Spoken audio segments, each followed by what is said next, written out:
P19 વાહન વ્યવહાર વિભાગ દ્વારા ફેશલેસ સર્વિસ ચાલુ કરવામાં આવી હતી।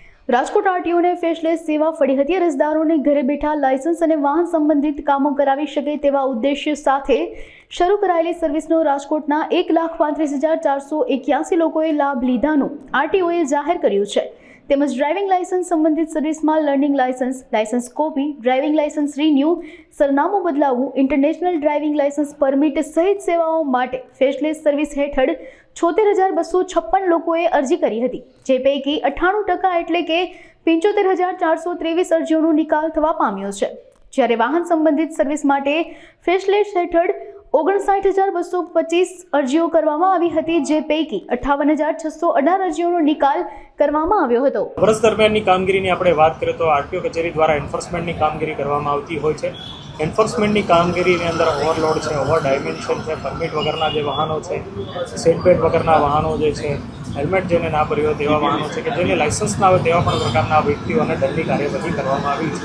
એવી જ રીતે આપણે વાહનની વાત કરીએ તો વાહનની અંદર હવે મોટા ભાગની જે પ્રક્રિયા છે ફેશલેસ છે। ફેશલેસ એટલે કે સર્વિસ એવી કે જેની અંદર તમે ઘરે બેઠા પોતાની અરજી કરી અને પ્રક્રિયા મેળવી શકો છો।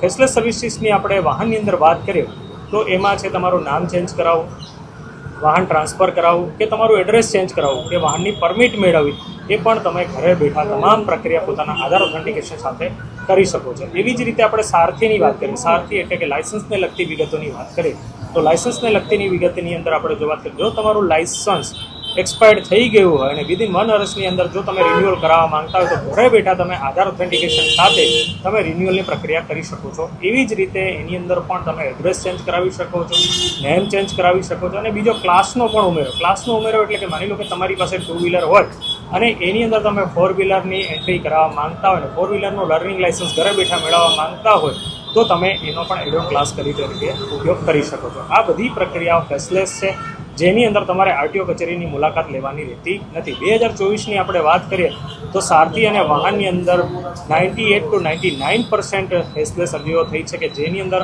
અરજીઓનો નિકાલ પણ થયો છે અને પબ્લિકને ત્યાં આવવાની જરૂરિયાત રહેતી નથી।